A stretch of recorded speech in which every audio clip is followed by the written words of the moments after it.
যাদের ককরোচ বলে অপমান করা হয়েছিল তারাই আজ ডিজিটাল রিভলিউশনের সবচেয়ে বড় মুখ।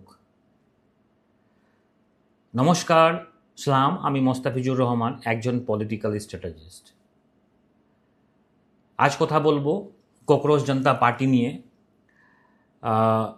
যারা এক সপ্তাহের কম সময়ে 20 মিলিয়নসেরও বেশি ফলোয়ার্স তৈরি করে, বিশেষ করে এতে ইনস্টাগ্রামে তারা যে 20 মিলিয়নসেরও বেশি সোশ্যাল মিডিয়াতে যে ফলোয়ার্স তৈরি করে বড় ঝড় তুলে দিয়েছে সমাজের মধ্যে একটা। এটি শুধু একটা কোনো মেমে বা ট্রেন্ড নয়, বরং এটি একটা ডিজিটাল রিভেলিয়ন হয়ে উঠেছে সমাজে। যেভাবে বেকার যুবকদের ককরোচ বলে অপমান করা হয়েছিল, আর সেই অপমানকেই যুবকেরা নিজেদের সবচেয়ে বড় শক্তি এবং পরিচয়ের পরিণত করেছে।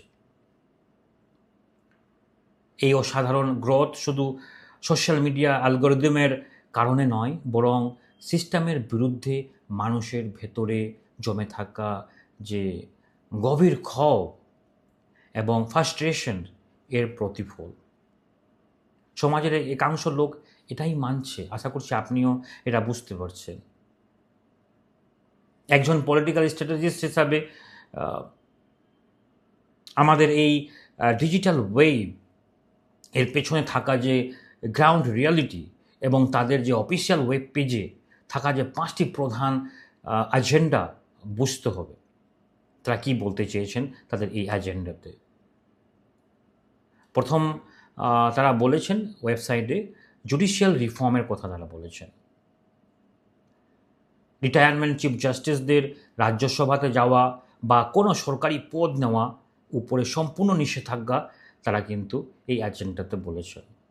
দ্বিতীয় বলেছেন যারা ইলেকশন কমিশন অ্যাকাউন্টেবিলিটির কথা তারা বলেছেন, যে কোনো শক্তি কারণ ছাড়া যদি ভোটার লিস্ট থেকে নাম বাদ পড়ে, তবে চিফ ইলেকশন কমিশনের বিরুদ্ধে ইউএপি এর অধীনে ব্যবস্থা নেওয়ার দাবি তারা কিন্তু এই এজেন্ডাতে তারা ওয়েবসাইটে বলেছেন।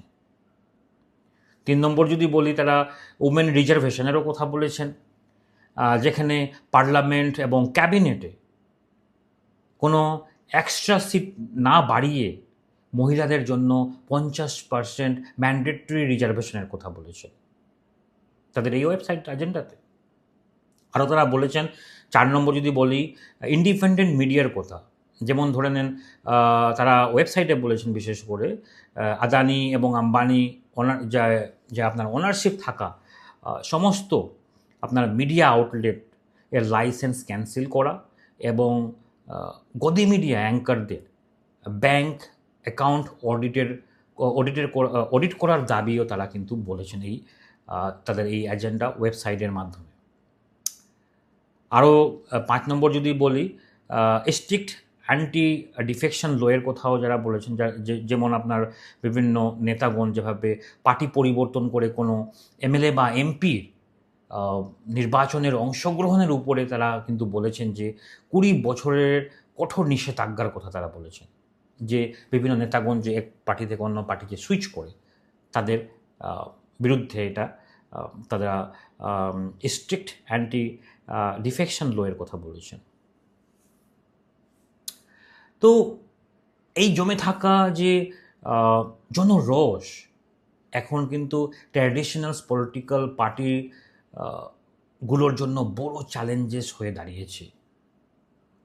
যদি বর্তমান নেতারা এটাকে শুধু একটি মেমে বা ইন্টারনেট ট্রেন্ড ভেবে ইগনোর করেন, তাহলে তারা ভবিষ্যতের পলিটিক্সের পুরো ন্যারেটিভ হারিয়ে ফেলতে পারে। এটা আমি আশঙ্কা করছি। কারণ ইতিহাস সাক্ষী, যখন মানুষের ক্ষোভ ডিজিটাল প্ল্যাটফর্মে মুভমেন্ট হয়ে ওঠে, তখন পলিটিক্যাল সিস্টেমকে মানুষের স্বার্থে নিজের স্ট্র্যাটেজি বদলাতে হয়, নচেত এক বিশাল বড় সুনামি আসতে পারে। এটা আশঙ্কা রয়েছে। তো আজকে এতটুকুই। আপনাদের কেমন লাগলো? আপনারাও যদি কিছু বলতে চান আপনারা অবশ্যই কমেন্টে বলতে পারেন। ওকে, আজকে এতটুকুই। নমস্কার।